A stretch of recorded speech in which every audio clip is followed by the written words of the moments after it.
تدبر قرآن امین احسن اصلاحی سورۃ البقرہ آیات 30 تا 39۔ نفس ابلیس کی تحقیق۔ الا ابلیس، ابلیس ابلسا سے افعیل کے وزن پر ہے۔ ابلسا کے معنی غمگین ہونے، انکار کرنے اور مایوس ہونے کے ہیں۔ ابلیس دراصل اس جنی کا لقب ہے جس نے آدم علیہ السلام کو سجدہ کرنے سے انکار کیا۔ قرآن مجید میں اس بات کی تصریح ہے کہ یہ جنات میں سے تھا۔ سورۃ طٰہٰ میں ہے وَإِذْ قُلْنَا لِلْمَلَائِكَةِ اسْجُدُوا لِآدَمَ فَسَجَدُوا إِلَّا إِبْلِيسَ كَانَ مِنَ الْجِنِّ فَفَسَقَ عَنْ أَمْرِ رَبِّهِ۔ ترجمہ: اور یاد کرو جب کہ ہم نے حکم دیا فرشتوں کو کہ سجدہ کرو آدم کو، تو انہوں نے سجدہ کیا مگر ابلیس نے، وہ جنات میں سے تھا، اس نے اپنے رب کے حکم سے انحراف کیا۔ قرآن مجید نے مکلف مخلوقات کی حیثیت سے 3 مخلوقات کا ذکر کیا ہے: فرشتے، جنات اور بنی آدم۔ شیطان کوئی مستقل مخلوق نہیں ہے۔ جنوں اور انسانوں میں سے جو لوگ خدا کی نافرمانی کی روش اختیار کر لیتے ہیں، وہ لوگ ابلیس کی ذریت اور اس کے اولیاء میں شامل ہو جاتے ہیں۔ اس قسم کے جنات اور انسان گمراہی پر پیدا نہیں کیے گئے، پیدا تو یہ ہوئے ہیں اسی فطرت پر جس پر اللہ تعالیٰ نے تمام جنوں اور تمام انسانوں کو پیدا فرمایا ہے۔ لیکن چونکہ اللہ تعالیٰ نے جنوں اور انسانوں کو اختیار کی نعمت سے نوازا ہے، اس وجہ سے ان میں سے جو لوگ اپنے لیے گمراہی کے راستے ہی کو پسند کر لیتے ہیں، اللہ تعالیٰ ان کو اسی راستے پر چلنے کے لیے چھوڑ دیتا ہے۔ اللہ تعالیٰ نے اپنی اس سنت کی قرآن مجید میں جگہ جگہ تفصیل فرمائی ہے۔ ہم اس کے مختلف پہلوؤں کی مناسب مواقع پر وضاحت کریں گے۔ یہاں ایک بات بعض لوگوں کو کھٹکے گی، وہ یہ کہ سجدے کا حکم تو فرشتوں کو دیا گیا تھا، نہ کہ جنات کو، تو ابلیس کو جو جنات میں سے تھا سجدہ نہ کرنے پر لعنت کا مستحق کیوں قرار دیا گیا؟ اس کا جواب یہ ہے کہ جنات اور فرشتوں میں اصلی فرق خصائص اور صفات کے پہلو سے ہے۔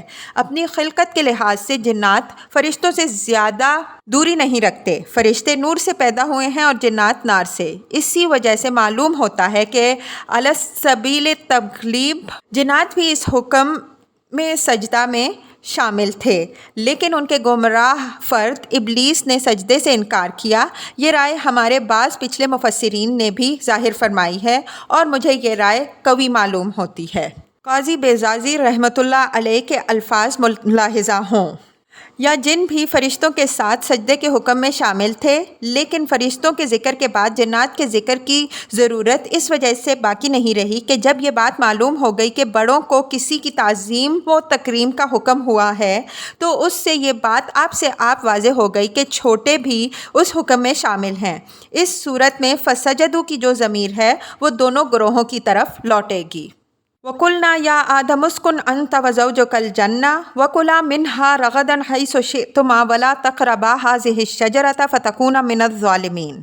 الشجرہ سے مراد وَلَا تَقْرَبَا هَٰذِهِ الشَّجَرَةَ، شجرہ پر الف لام داخل ہے، جس سے یہ بات تو واضح ہے کہ یہاں آدم علیہ السلام اور حوا علیہم السلام کا تعلق ہے۔ ان کو یہ درخت تعین اور تخصیص کے ساتھ بتا دیا گیا تھا۔ رہا یہ سوال کہ یہ درخت کس چیز کا تھا، تو اس سوال کا جواب نہ تو قرآن مجید ہی نے دیا ہے اور نہ کسی صحیح حدیث ہی میں اس کا جواب موجود ہے۔ اس وجہ سے اس کو معلوم کرنے کی کوشش ایک لا حاصل کوشش ہے۔ ہمارے نزدیک اس بارے میں صحیح مسلک امام ابن جریر رحمۃ اللہ علیہ کا ہے۔ وہ فرماتے ہیں کہ ہم تعین کے ساتھ کچھ نہیں کہہ سکتے کہ یہ درخت کس چیز کا تھا، کیونکہ اس کے تعین کے لیے کوئی دلیل نہ تو ہمیں قرآن سے ملتی ہے نہ حدیث ہی میں۔ پھر آخر کوئی شخص کوئی بات کہے تو کس سند پر؟ ہمارے نزدیک اس درخت کو معلوم کرنے کی چندان ضرورت بھی نہیں ہے۔ اصل چیز جو یہاں قرآن مجید بتانی چاہتا ہے وہ تو یہ ہے کہ اللہ تعالیٰ نے جس طرح فرشتوں اور جنات کی وفاداری اور اطاعت کا امتحان آدم علیہ السلام کو سجدہ کرنے کا حکم دے کر لیا، اسی طرح آدم علیہ السلام کی اطاعت و وفاداری کا امتحان ان کے لیے جنت کے درختوں میں سے ایک درخت کو حرام ٹھہرا کر لیا۔ نعمتوں سے بھری ہوئی اس جنت میں صرف ایک درخت ایسا تھا جس سے فائدہ اٹھانے سے حضرت آدم علیہ السلام کو روکا گیا تھا، لیکن انسان کی فطرت کچھ ایسی واقع ہوئی ہے کہ جس چیز سے وہ روک دیا جاتا ہے اسی کا وہ زیادہ حریص بن جایا کرتا ہے۔ چنانچہ ابلیس نے آدم علیہ السلام کی اسی کمزوری سے فائدہ اٹھایا اور ان کو یہ سمجھانا شروع کر دیا کہ زندگی جاوداں اور ملک کے لازوال کا راز اگر مضمر ہے تو بس اسی درخت کے پھلوں میں جس سے ان کو محروم کر دیا گیا ہے۔ نتیجہ یہ ہوا کہ آدم علیہ السلام شیطان کے اس چکمے میں آ گئے اور اس درخت کا پھل کھا بیٹھے، لیکن یہ غلطی کر گزرنے کے بعد شیطان کی طرح اپنی غلطی پر ضد نہیں کی بلکہ اس پر نادم ہوئے اور توبہ کی۔ بلکہ اسی طرح کی صورتحال اس دنیا میں ہمارے سامنے ہے۔ اس زمین کی ہر نعمت ہمارے لیے واہ ہے، صرف گنتی کی چند چیزیں ہیں جن سے خدا نے ہمیں روکا ہے، لیکن ہم میں سے بہتوں کا حال یہ ہے کہ وہ شیطان کے وسوسے اندازیوں کے سبب سے یہ سمجھتے ہیں کہ ہماری اور دنیا کی ساری ترقی اور کامیابی کا راز بس انہی چند چیزوں کے اندر چھپا ہوا ہے جن سے خدا نے روک دیا ہے، اور پھر ستم یہ ہے کہ نافرمانی کر کے اپنے باپ کی طرح نادم ہونے اور توبہ کرنے کے بجائے ابلیس کی طرح اکڑتے اور ضد کرتے ہیں۔ تورات میں اس درخت کو خیر و شر کی معرفت کا درخت کہا گیا ہے۔ یہ بات ہے تو دلچسپ، لیکن ہمارے نزدیک یہ صحیح نہیں ہے۔ غالباً اہل تورات نے یہ بات اول بطور ایک تاویل کے اس وجہ سے اختیار کی ہوگی کہ اس درخت کے پھل کھانے کا اثر یہ بیان کیا گیا ہے کہ آدم و حوا دونوں ننگے ہو کے رہ گئے۔ ابتدا تو یہ بات ایک تاویل کی حیثیت سے سامنے آئی ہوگی، لیکن بعد میں دل پسند ہونے کے سبب سے تحریف کے چور دروازے سے اس نے اصل متن کی جگہ حاصل کر لی ہوگی۔ قرآن مجید نے اس بات کا ذکر تو کیا ہے کہ اس درخت کے پھل کھانے کے بعد آدم علیہ السلام ننگے ہو گئے، لیکن قرآن سے یہ اشارہ نہیں نکلتا کہ یہ ننگے ہو جانا ان کے اندر دفعتاً عقل و شعور کے بیدار ہونے کا نتیجہ تھا، بلکہ یہ واضح ہوتا ہے کہ انہوں نے خدا کی نافرمانی کر کے اپنے اوپر ظلم کیا۔ اس کا نتیجہ یہ نکلا کہ وہ جنت کے لباس سے محروم ہو گئے۔ اگر آدم علیہ السلام اس درخت کے پھل کھانے سے پہلے اتنے بے شعور تھے کہ ان کو اپنی سطر کا بھی کوئی احساس نہیں تھا، تو اس وقت ان کا کسی امتحان میں ڈالا جانا، اور وہ بھی ابلیس جیسے زیرک دشمن کے ہاتھوں، ایک بالکل خلاف عقل بات معلوم ہوتی ہے۔ اس امتحان سے پہلے ان کے اندر اتنی سوجھ بوجھ کا ہونا ناگزیر تھا کہ وہ شیطان کی وسوسہ اندیزیوں کے مقابل میں اپنے خیر و شر کو سمجھ سکیں۔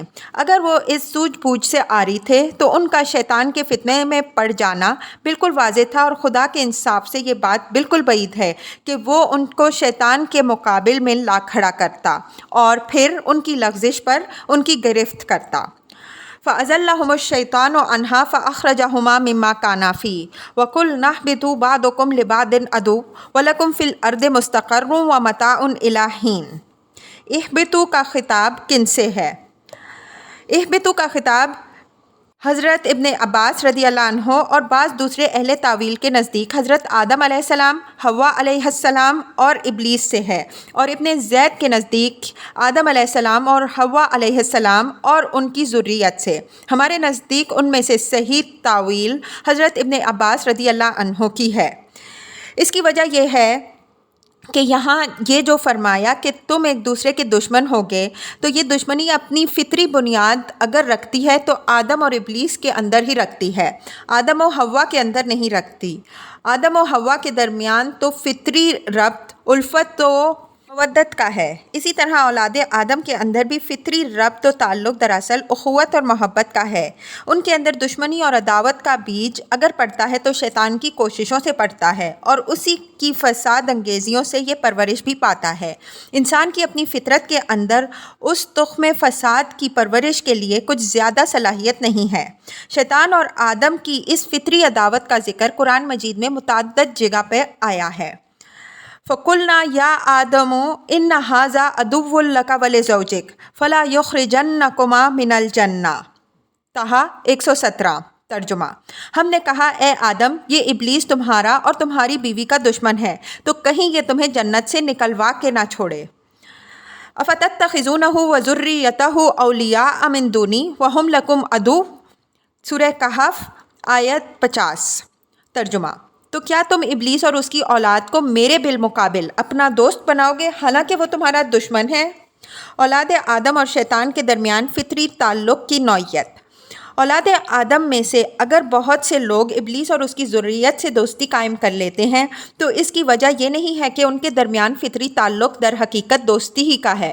فطری تعلق تو ان کے درمیان دشمنی کا ہے اور دشمنی ہی کا رہنا چاہیے، جیسا کہ اوپر کی کہف والی آیات میں اشارہ ہے۔ لیکن بہت سے لوگ اپنی نادانی اور ناعاقبت اندیشی کے سبب سے اپنے دشمنوں ہی کو اپنا دوست سمجھ بیٹھتے ہیں اور ان کے اعلی کار بن کر خود اپنے آپ کو تباہ کر لیتے ہیں۔ اس کی دوسری وجہ یہ ہے کہ قرآن مجید میں دوسرے مقامات میں اس بات کی تصریح ہے کہ جس طرح آدم علیہ السلام کو جنت سے نکلنے کا حکم دیا گیا تھا، اسی طرح ابلیس کو بھی بعینیہ انہی الفاظ میں یہ حکم دیا گیا تھا۔ سورہ اعراف میں ہے قال فاہبط منہا فما یکون لک ان تتکبر فیہا فاخرج انک من الصاغرین۔ ترجمہ، خدا نے کہا تو یہاں سے اتر جا، تجھے کوئی حق نہیں ہے کہ تو یہاں گھمنڈ کرے، سو تو نکل، تو ذلیل ہونے والوں میں سے ہوگا۔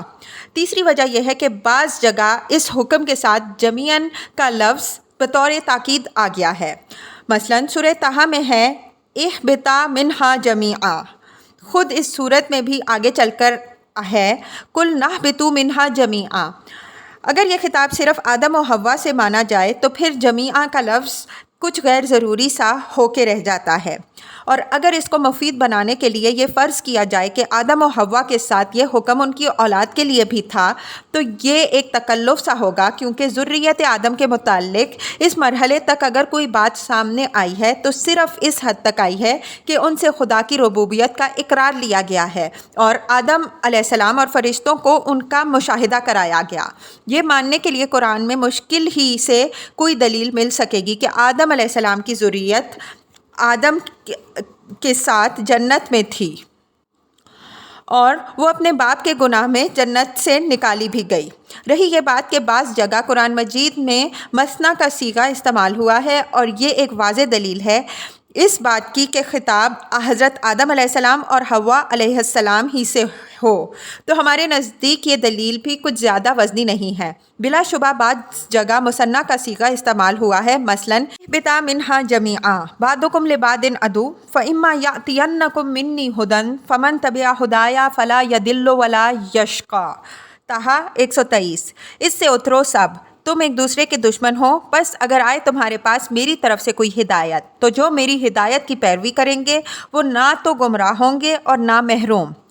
لیکن یہ مثنیٰ کا صیغہ حضرت آدم علیہ السلام اور حوا علیہ السلام کے لیے استعمال نہیں ہوا، بلکہ سیاق و سباق دلیل ہے کہ یہ آدم اور ابلیس دونوں کو بحیثیت دو فریقوں اور دو پارٹیوں کے خطاب کر رہا ہے، اور یہاں ہدایت کی پیروی کے بارے میں جو حکم ہے وہ جس طرح بنی نوع انسان کے لیے موضوع ہے اسی طرح بنی نوع جن کے لیے بھی موضوع ہے۔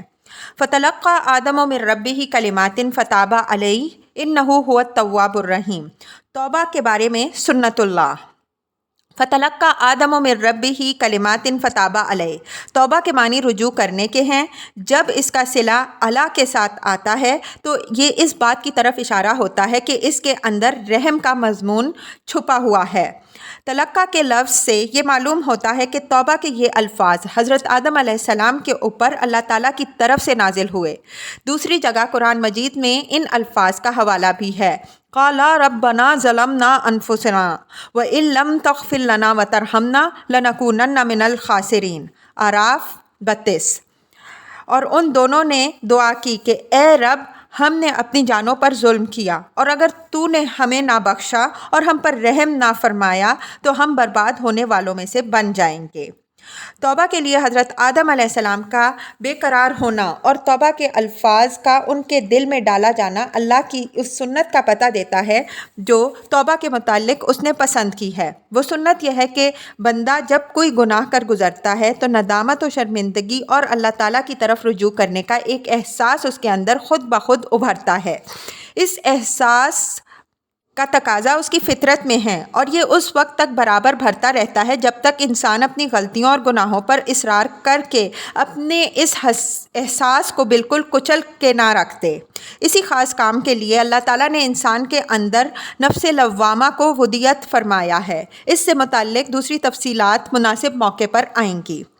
قل نہبطوا منہا جمیعا فإما یأتینکم منی ھدی فمن تبع ھدای فلا خوف علیہم ولا ہم یحزنون۔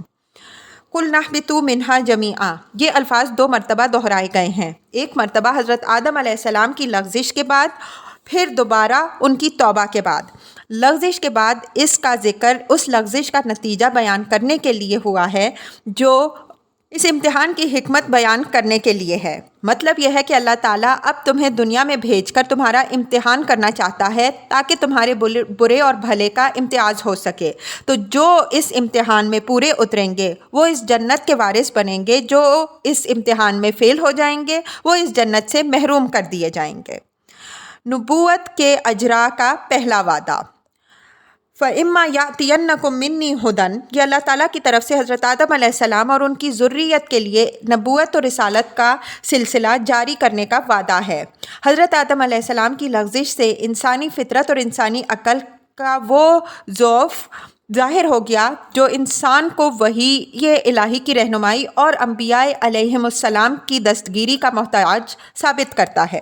چنانچہ انسان کی اس کمزوری پر نگاہ کرتے ہوئے اللہ تعالیٰ نے بطور تسکین و تسلی یہ وعدہ فرمایا کہ وہ خود اپنی طرف سے انسان کی رہنمائی کے لیے روشنی بھیجے گا، تو جو لوگ اس روشنی کی قدر کریں گے ان کے لیے کوئی خوف نہ ہوگا اور نہ کوئی غم۔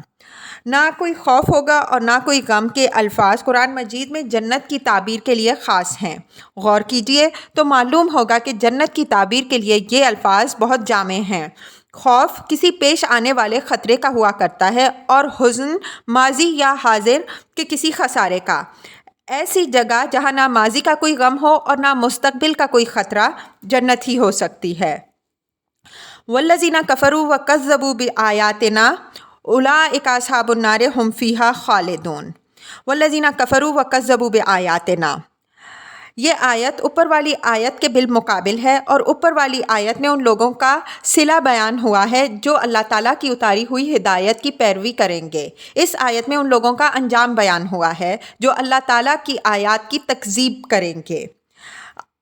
لفظ آیت کے مختلف مفہوم۔ آیات کا لفظ آیت کی جمع ہے۔ آیت کے اصلی معنی علامت اور نشانی کے ہیں۔ قرآن مجید میں یہ لفظ دلائل اور نشانیوں کے لیے بھی استعمال ہوا ہے جو آسمان و زمین اور آفاق و انفس کے ہر گوشے میں موجود ہیں، اور جو خدا کی قدرت و حکمت، اس کی توحید اور اس کے قانون نے جزا و سزا کی گواہی دے رہی ہیں۔ ان معجزات کے لیے بھی استعمال ہوا ہے جو حضرات انبیاء علیہم السلام کے ذریعے سے ظاہر ہوئے ہیں یا جن کے لیے کفار مطالبہ کرتے رہے۔ قرآن مجید کی ان آیتوں کے لیے بھی استعمال ہوا ہے جن سے قرآن کی صورتیں مرکب ہیں۔ قرآن مجید کی آیات کے لیے اس لفظ کا استعمال اس حقیقت پر دلیل ہے کہ ان کی حیثیت بے دلیل احکام کی نہیں، بلکہ ان میں ہر آیت ایک دلیل و شہادت اور ایک حجت و برہان کی حیثیت بھی رکھتی ہے۔ مجموعہ آیات 30 تا 39 کی تعلیمات۔ یہ مجموعہ آیات جن حقائق پر مشتمل ہے ان میں سے بہت سی باتوں کی طرف ہم الفاظ اور جملوں کی تشریح کرتے ہوئے اشارے کر چکے ہیں۔ یہ اشارے ہمارے نزدیک رہنمائی کے لیے کافی ہیں، لیکن اس کے اندر بعض ایسے حقائق بھی ہیں جن سے وہ سوالات حل ہوتے ہیں جن پر اسلامی فکر و فلسفہ اور اسلامی نظام کی بنیادیں استوار ہوئی ہیں۔ مثلاً یہ کہ اس دنیا میں انسان کا اصلی مرتبہ و مقام کیا ہے۔ انسان اس دنیا میں خود مختار و مطلق العنان ہے یا پابند و محکوم، مسئول ہے یا غیر مسئول، مجبور ہے یا با اختیار، اس کو کسی نے اس دنیا میں بھیجا ہے یا وہ خود بخود اس میں در آیا ہے، اس کا وجود محض ایک انفرادی وجود ہے یا وہ اپنی کوئی اجتماعی ہستی بھی رکھتا ہے۔ اس کی رہنمائی کے لیے اس کی اپنی ہی عقل و فہم کافی ہے یا اس کے علاوہ وہ کسی اور مافوق کے رہنمائی کا بھی محتاج ہے۔ اس کائنات کے دوسرے عناصر کے ساتھ اس کے ربط کی نوعیت کیا ہے؟ یہ اپنی فطرت کے لحاظ سے بدی کی مخلوق ہے یا نیکی کی؟ اس کے اندر جو بدی پائی جاتی ہے اس کا سرچشمہ کیا ہے؟ غرض اس طرح کے بہت سے بنیادی سوالات ہیں جن کے جواب ان آیات کے اندر موجود ہیں۔ اب ہمیں ایک مناسب ترتیب کے ساتھ ان کو واضح کرنا چاہتے ہیں۔ ان آیات سے پہلی حقیقت تو یہ واضح ہوتی ہے کہ انسان کی حیثیت اس دنیا میں خدا کے خلیفہ اور نائب کی ہے۔ یہ بات قرآن مجید کے الفاظ میں نہایت واضح طور پر کہی گئی ہے۔ اس خلافت و نیابت کی حقیقت پر غور کیجیے تو معلوم ہوگا کہ اس کے کچھ لازمی تقاضے ہیں جن کے پورے ہوئے بغیر خلافت کا تصور مکمل نہیں ہو سکتا۔ ہمارے نزدیک یہ تقاضے بالاجمال یہ ہیں۔ ایک یہ کہ انسان کو ایک خاص دائرے کے اندر اللہ تعالیٰ کی طرف سے اختیار تفویض ہوا ہے۔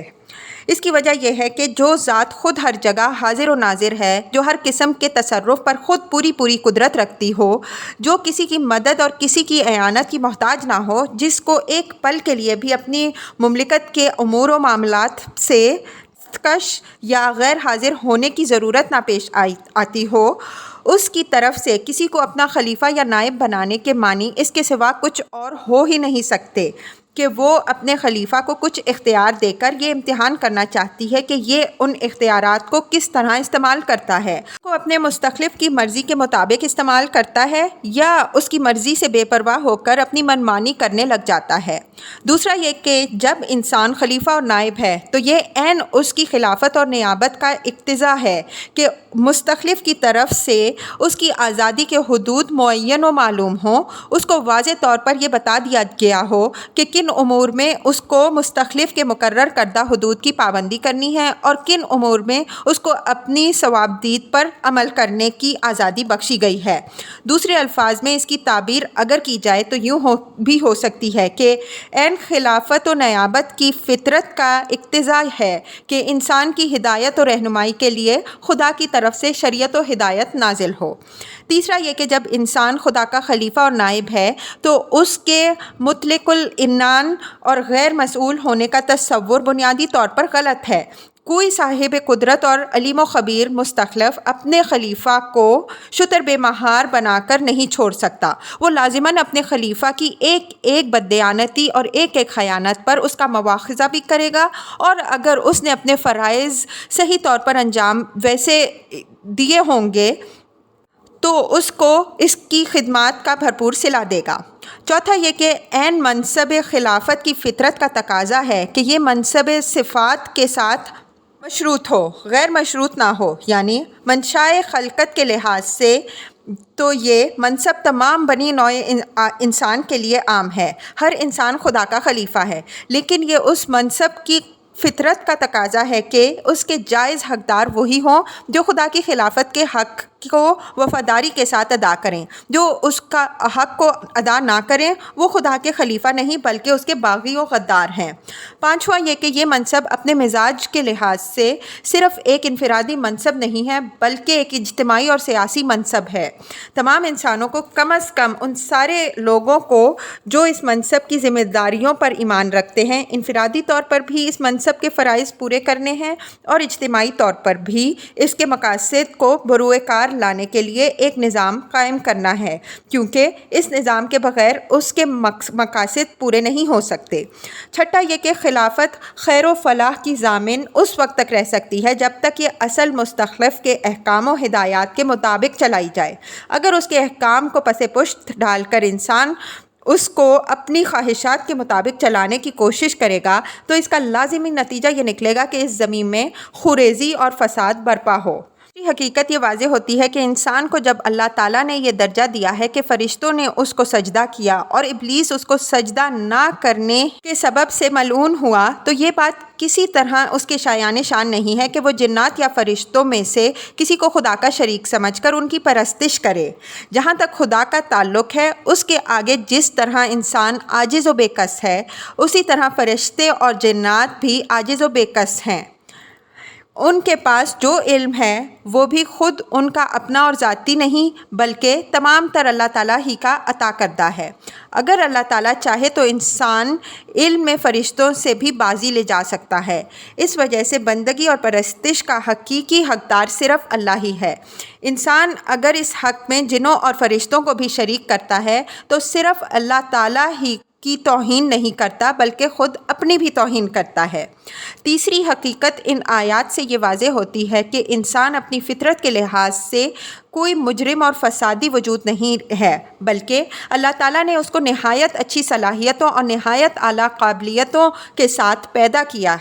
یہ اگر گناہ میں مبتلا ہوتا ہے تو اس کی وجہ یہ نہیں کہ یہ کوئی ازلی و ابدی گناہ گار ہے، بلکہ اس کی وجہ یہ ہے کہ وہ اختیار کی اس نعمت کو جس سے اللہ تعالیٰ نے اس کو مشرف فرمایا ہے غلط استعمال کرنے کے فتنے میں مبتلا ہو جاتا ہے۔ اس فتنے میں اس کو شیطان مبتلا کرتا ہے، اور اس کی صورت یہ ہوتی ہے کہ اللہ تعالیٰ نے انسان کی وسیع آزادی پر جو چند پابندیاں عائد کر دی ہیں، شیطان انسان کو ورغلاتا ہے کہ بس یہی پابندیاں ہیں جو اس کے سارے عیش و آرام کو کرکرا کیے ہوئے ہیں، اگر وہ ان کو جرأت کر کے توڑ دے تو بس اس کے لیے ترقی و کمال اور عیش و آرام کے تمام دروازے کھلے ہوں گے۔ شیطانوں کے ان مشوروں کا فائدہ چونکہ انسان کو نقد نظر آتا ہے، اس وجہ سے وہ اس کے چکمے میں آ جاتا ہے اور اپنی فطرت کے اعلیٰ تقاضوں کے خلاف گناہ میں مبتلا ہو جاتا ہے۔ اس گناہ سے اس کو پاک کرنے کے لیے اللہ تعالیٰ نے اس کے لیے توبہ اور اصلاح کی راہ کھولی ہے۔ چنانچہ حضرت آدم علیہ السلام سے جو لغزش صادر ہوئی، اللہ تعالیٰ نے ان کی توبہ کے بعد وہ معاف کر دی۔ اس کے بعد ان کو اس دنیا میں جو بھیجا تو اس کی وجہ حضرت آدم علیہ السلام کا معتوب ہونا نہیں ہے، بلکہ محض ان کا امتحان ہے تاکہ وہ شیطان کے مقابل میں اپنی اعلیٰ صلاحیتوں کا ثبوت دیں اور اس کے صلے میں اس جنت کو پھر حاصل کر لیں جس سے وہ نکالے گئے۔ قرآن کے بیان سے عیسائیوں کے اس خیال کی پوری تردید ہو جاتی ہے جو آدم علیہ السلام کے ازلی و ابدی گناہ گار ہونے سے متعلق ان کے ہاں پایا جاتا ہے، اور جس کے حل کرنے کے لیے انہوں نے کفارہ کا عقیدہ گھڑا ہے۔ چوتھی حقیقت یہ واضح ہوتی ہے کہ خدا کی ہر بات کے اندر نہایت گہری حکمتیں اور مصلحتیں پوشیدہ ہیں، لیکن ان تمام حکمتوں اور مصلحتوں سے جب تک اللہ تعالیٰ ہی واقف نہ کرے، نہ ان سے جنات واقف ہو سکتے ہیں، نہ فرشتے اور نہ انسان۔ اللہ تعالیٰ کے کاموں کے بارے میں صحیح روش انسان کے لیے یہ ہے کہ ان کی حکمتیں معلوم کرنے کی کوشش تو برابر کرتا رہے، لیکن اگر کسی چیز کی حکمت اس کی سمجھ میں نہ آئے تو اس کو ہدف اعتراض و مخالفت نہ بنا لے، بلکہ حسن ظن رکھے کہ اس کے اندر ضرور کوئی نہ کوئی حکمت ہوگی، لیکن اپنے علم کی کمی کے سبب سے وہ اس حکمت کو سمجھ نہیں سکا۔ یہی روش اختیار کر کے انسان ایمان و اسلام کے جادہ پر استوار رہ سکتا ہے، اور یہی روش فرشتوں نے اختیار کی۔ رہے وہ لوگ جو اپنے نہایت قلیل اور محدود علم کو خدا کے علم اور اس کی حکمتوں کے ناپنے کا پیمانہ بنا لیتے ہیں، تو وہ اسی قسم کی خودسری اور انانیت میں مبتلا ہو جاتے ہیں جس قسم کی خودسری اور انانیت میں ابلیس مبتلا ہو گیا۔ اس طرح کے لوگوں کے لیے ایمان و معرفت کے راستے کھلتے نہیں، بلکہ جو راستہ کھلے ہوئے ہوتے ہیں وہ بھی بند ہو جایا کرتے ہیں۔ پانچویں حقیقت یہ واضح ہوتی ہے کہ جو گناہ انسان کے محض ارادہ کی کمزوری سے صادر ہوتا ہے، اس کا مزاج اس گناہ سے بالکل مختلف ہوتا ہے جس کا سرچشمہ حسد اور تکبر ہوتا ہے۔ ضعف ارادہ سے صادر ہو جانے والے گناہ کے بعد توبہ اور اصلاح حال کی توقع بہت غالب ہوتی ہے۔ اللہ تعالیٰ ایسے لوگوں کو اگر وہ بالکل ہی اپنے آپ کو چھوڑ نہ بیٹھیں سنبھالتا ہے اور ان کی رہنمائی صراط مستقیم کی طرف کرتا ہے، برعکس اس کے جو لوگ حسد اور تکبر کی بنا پر خدا کی نافرمانی کرتے ہیں ان کی بیماری بہت ہی سخت ہوتی ہے۔ ایسے لوگ اصلاح پذیر ہونے کے بجائے بالعموم اپنے مرشد ابلیس ہی کی راہ پر جیتے ہیں اور اسی پر مرتے ہیں۔ حضرت آدم علیہ السلام کا گناہ پہلی قسم کا تھا، اس وجہ سے ان کی توبہ کی توفیق حاصل ہوئی، اور ابلیس کا گناہ دوسری قسم کا تھا، اس وجہ سے وہ توبہ اور اصلاح سے محروم رہا اور اللہ تعالیٰ کی لعنت اس پر ہوئی۔ چھٹی حقیقت یہ واضح ہوتی ہے کہ چونکہ اللہ تعالیٰ نے شیطان کو انسان کے بہکانے کی مہلت دے کر انسان کو اس دنیا میں ایک سخت امتحان میں ڈالا ہے، اس وجہ سے اس کی رحمت مقتضی ہوئی کہ وہ انسان کی ہدایت اور اصلاح کے معاملے کو تنہا اس کی عقل و فطرت ہی پر نہ چھوڑے، بلکہ اس کی فطرت کو بیدار رکھنے کے لیے اس کی عقل کی کجرویوں اور گمراہیوں سے بچانے کا بھی سامان کرے، تاکہ جو ہدایت کی راہ اختیار کرنا چاہیں وہ بھی اعلیٰ وجہ البصیرہ اختیار کریں، اور جو گمراہی کی راہ پر جانا چاہیں وہ بھی پوری طرح اتمام حجت کے بعد جائیں۔ نبوت اور رسالت کے قیام سے اصل مقصود یہی چیز ہے، اور اس امتحان گاہ عالم میں انسان کے لیے اصلی سرمایہ تسکین و تسلی در حقیقت یہی انبیاء علیہم السلام کی تعلیمات ہیں۔ اگر یہ چیز انسان سے چھن جائے تو پھر انسان ہر فتنہ کا بڑی آسانی سے شکار ہو سکتا ہے، کیونکہ اس کی فطرت کے اندر جو خلا ہیں وہ صرف انبیاء علیہم السلام کی تعلیم کی پیروی سے بھی ہی بھر سکتے ہیں۔ اس کے بغیر انسان کے لیے شیطان کے فتنوں سے مامون ہونا ممکن نہیں ہے۔